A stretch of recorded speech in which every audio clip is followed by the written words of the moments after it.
So we're here in beautiful Chamonix, and today's video is all about how to transition between climbing or rappelling into skiing.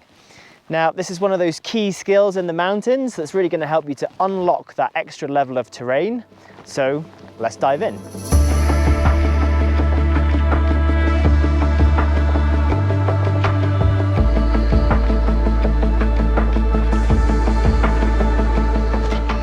So hello, my name's Searle and I'm an IFMGA guide based out here in Chamonix. And if you're new here, then make sure you head down there and hit that subscribe button. That's really going to help me to grow my channel, and don't worry, it's completely free. In my day-to-day life as a guide, there's one skill that I think can really unlock terrain for people and make them a lot more comfortable out in the bigger mountains, and that's transitioning on a steep slope. So the skills that we're going to talk about in this video can transfer over to ski touring, ski mountaineering, even freeride skiing.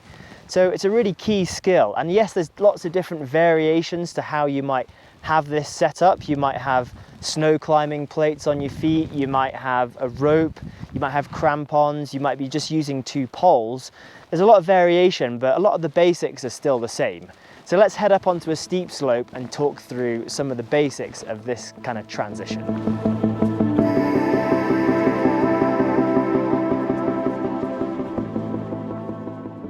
So I've just arrived at my transition point here, and before we get stuck into kind of everything that we need to do to change into ski mode, I just thought I'd talk about the kind of setup that I have. So starting from my head, I've already got my helmet on. And what I'm really trying to do is basically minimize the amount of time that I'm spending holding on to things in this kind of precarious situation. So if I can put my helmet on early, then that's a good thing. Obviously, if it's really hot, then you may not do that. But if I'm on a steep slope like this, I might also want the protection from things falling down as well, especially if I was in a couloir, for example. I've already got my goggles on there, so that's just one less thing that I have to do when I'm sort of stood up here. And at the moment I've got a cap on, and I'll probably change that to a kind of beanie at some point, because that's going to be a bit more comfortable as well. So I've got a kind of windproof layer on here. It's kind of a little bit snowproof, nice and breathable. And I'm probably going to want to put my Gore-Tex shell on for the ski down. So I'm just going to put that over the top of this in a minute when I've done that transition.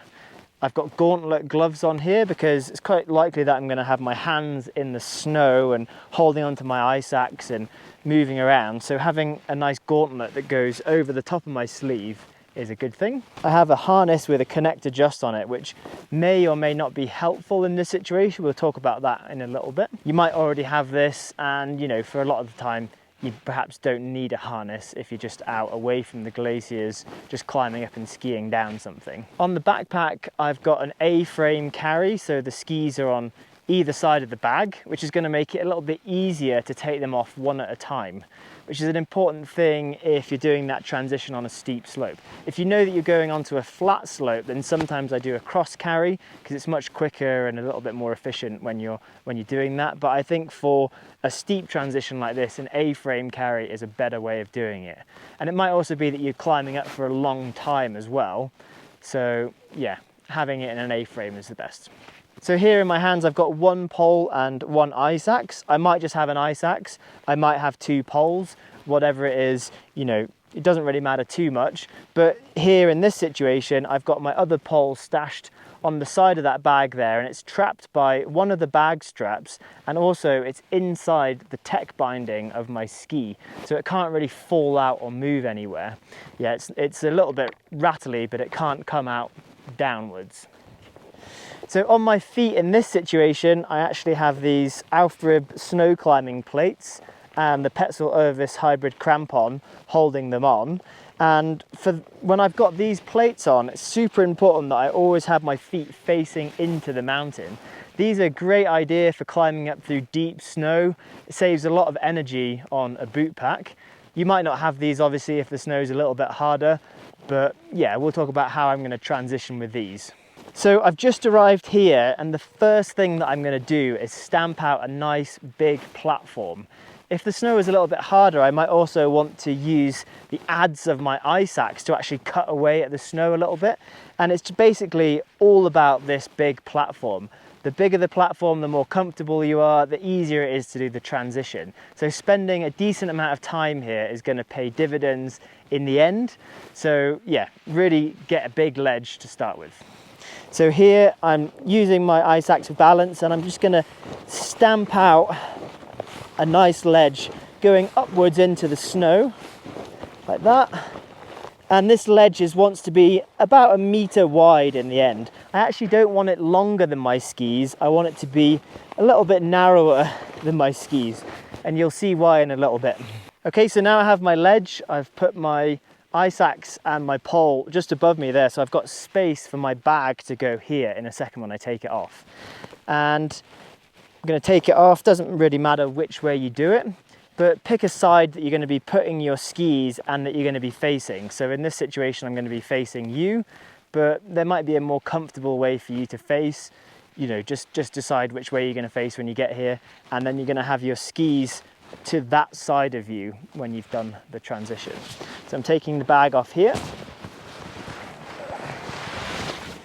Like so, and I'm just placing it on the snow in front of me like that. And what I'm going to do is I'm going to take my ice axe out like this, and I'm going to stick it through my bag strap like that. So now the bag can't really move anywhere, and now I can start working on taking the skis and the other pole off the bag like this.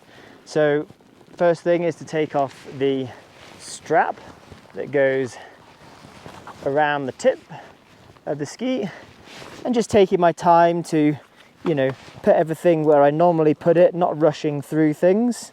So I normally have my ski strap in my pocket there, for example.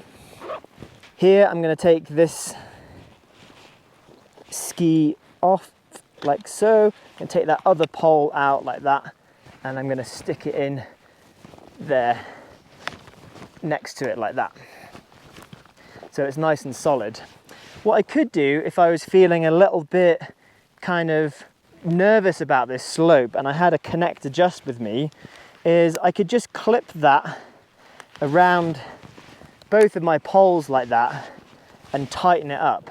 Now this isn't really an anchor in any way, but it does just give me a little tether that stops me from kind of tipping over backwards. It's just there to remind me not to step any further that way and fall off the ledge.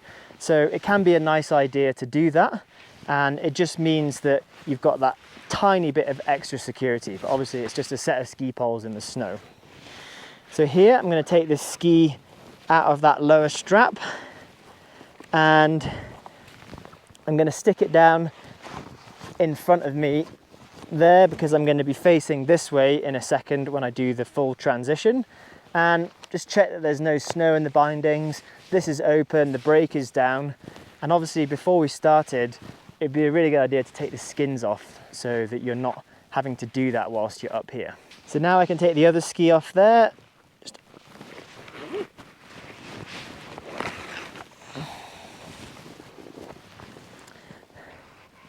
This is going to go next to it like that and down into that snow. Again, just checking the bindings, making sure that there's nothing in there. Now I'm ready to basically start work on my boots, and I'm going to go one at a time here. So make sure I've got a nice platform with my uphill foot. So in this case, I'm facing you. My left leg is going to be my uphill foot. So I've got a nice platform there. I feel nice and solid. Now I can work on my right leg, because that's going to be the first ski that goes on in this situation. So here I actually have an elasticated strap on my crampons with a little plastic clip, and I'm just going to unclip that one, and I know that if I hold that strap I'm not going to lose that plate like that, because this is through the plate, so it just makes it a little bit easier to take that off. So now I can get rid of this up over here. So I'm just going to stick that above me, within reach, so in a second when I pack things away, I can pack those into the bag. So now actually what I'm going to do is get onto my first ski, and that's just going to make me feel a little bit more solid when I take the other plate and crampon off in this situation. So here I'm going to check the bases, make sure that there's no snow on the base like that, or no ice on the edges. because what I don't want to have to do is take this off again in a second and clean all that ice off that might have accumulated. So just check everything there, make sure it's nice and clean. And what I'm going to do here is actually put the ski in to the back of this ledge like that, so it's kind of sticking out at a little bit of an angle and just hovering off the surface of the snow. Now I can hold on to my poles and I can step in to the binding and hold on to the ski whilst I'm doing that. If the snow is any harder, this is a really tricky and sketchy part of this whole operation. So ideally you can have that tail of the ski back into the snow. If you can't, then you might just want to make that ledge a little bit bigger and hold on to it as you step in, which requires quite a bit of flexibility. So here, actually what I'm going to do is lock that toe piece onto my foot. Now I basically can't lose that ski no matter what I do. And what I'm going to do is I'm going to cycle this binding through a couple of times, like so, and that's going to remove any of the ice that's built up in the holes and the tech inserts of my ski boot. And yeah, that means that I know that when I unlock that, it's as far into those tech inserts as possible. And then here I'm just going to stamp down and I'm going to chop basically the side of the ski in to make a nice ledge. So now I'm feeling a lot more comfortable on this ski. What I can do is now work through buckling this boot up.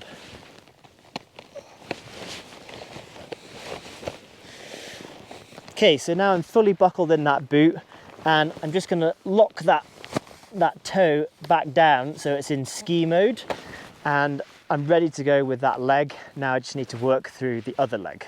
If the snow were to be quite firm and there's a chance of sliding, or if the risk of losing a ski is worse than the risk of the ski staying on, because you know, if your ski comes off on hard snow, you're not going to have any way to stop, I might consider having those toes locked up until I get down and off that steep terrain onto something a bit softer. So locking the toes on, if they're locked on, your ski really is going to stay on your feet. So that can be a good thing on steep hard snow, but you don't want that in avalanche terrain because you want your skis to be able to come off. And also if you're doing any jumps or anything like that, you want the ski to be able to come off. So if you lock them on, make sure you unlock them when you get down onto something a bit less steep. So now I'm going to work through my other foot there, and now I can lean up the hill a little bit more onto my bag, and I can reach that plastic clip there. I can pull that one off like that, and yeah, I can hold this all together, stick that one up there like that. So now I'm in this position, I'm actually going to wait to put my second ski on a little bit, and I'm going to tidy up some of this stuff. I'm going to adjust my layers, kind of get ready to ski, and putting the ski on is going to be one of the last things that I do. The reason for that is it feels a bit more comfortable for me to be able to turn up the slope and reach everything that I need to do. So first thing, fold up the crampons like so. And actually I have my crampon bag in this leg pocket so it's easy to find. That's going to go in there like that. That's going to go in there as well. And you notice that I haven't actually opened my bag yet, so I'm trying to minimize the amount of time that I spend with my bag open, kind of get everything ready so I can take my jacket out and put everything back in and close it up, and I don't have to spend extra time with my bag kind of open like this. So here, I'm going to unzip this back panel. I really like having a back panel for this because it's super easy to get at things. I'm just going to throw the shell on kind of over the top, take these wet gloves off like that, stick them away for a second. I'm going to take some dry gloves out of my bag. So I'm going to change to some dry gloves for skiing because it might be a little bit colder when I start to make some turns. So I've got some nice kind of under the cuff ski gloves here that work well with this jacket. By the way, if you're interested in any of this gear, I'm going to leave a whole bunch of links to everything that I use down in the description of this video. So make sure you go down there and check out the stuff that I'm using. So here I can put my crampons in the bag. I can put the snow plates away in the bag as well. Okay, great. Starting to get a little bit more comfortable and ready to ski. It takes time to do this, and it's just all about being methodical and not dropping anything, keeping control of everything as you go down. So if you need to do anything that's a little bit more dexterous and you want to take your gloves off, a really good place for that is inside that wind shell, like that. We call it the alpine pocket. You basically can't drop those because this is trapped by the harness and the gloves can't work their way out of there. So it's quite a nice place to have them if you need to do certain things like putting sunglasses away or changing hats and stuff like that. So here I'm just going to change to a skull cap because this hat got a little bit sweaty on the way up, for example. Quite a nice place for the helmet right there. Okay, so I'm basically just about ready to get on my final ski, and then all I've got left to deal with is my ice axe. I obviously need my poles for skiing, so I'm pretty much ready to go here. Take this ski out again, check the base, make sure there's no snow or ice on any of the edges. Some people have a plastic scraper. I actually like to use my Mont Blanc Unlimited lift pass for this.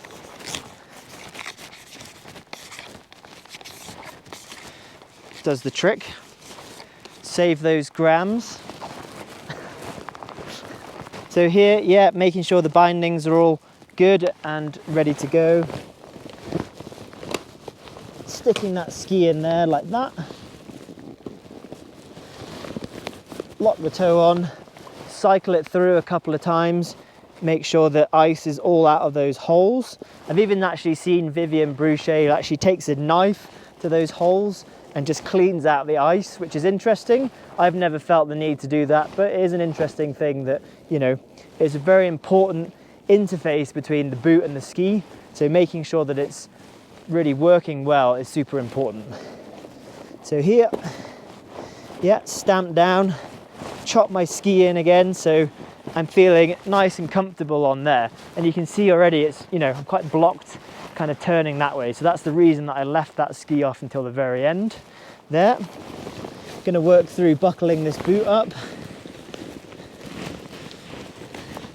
Now, depending on the terrain would depend on whether I'm going to put that ice axe on the outside of the bag, inside the bag, or whether I put it through the shoulder strap of my bag. I don't typically like to ski with the ice axe in my hand. I don't really feel like I'll be able to arrest a fall that easily with it in my hand, but it is quite handy having it in the shoulder strap sometimes if you have to sidestep down a steep section, for example. It's a topic of conversation. Let me know what you do in the comments, but for me personally, in this situation, I'm just going to stick the ice axe on the outside of the bag. And actually the way that these bags are designed, it's actually really easy for me to take that ice axe off without actually having to take the bag off. So it's quite a nice place for it. It keeps it out of the way. I'm going to make sure all the straps are done up, all the clips, etc. All the zips are done up, everything's stowed away and ready to go. And then basically, last thing is the poles there. So get my bag on, do up all the straps, chest strap obviously. I'm not going to do that for this video because I have a microphone here, but you get the picture. And yeah, basically now I'm ready to ski. Everything's sorted. I'm going to double check everything before I set off. So I'm going to check my boots are in ski mode, visual check and function test that they're actually in ski mode. I'm going to check that my levers are down if I want them down, or they're up if I want them up. I'm going to make sure my bag straps are done up, everything's nice and tight, my helmet strap's done up, my goggles are solid and my helmet's done up properly. Just check everything that it's all ready to go, and then I can pull my poles out like that. I can take the connector just off, maybe even leave them there for a second actually. And the way that I like to tidy this up is by tying a little slip knot like that, clipping that there, and then just having it clip to the harness just there like that, so it's nice and out of the way. So basically, yeah, check that my poles are not too long, that they're how I want them for skiing, and I'm ready to ski.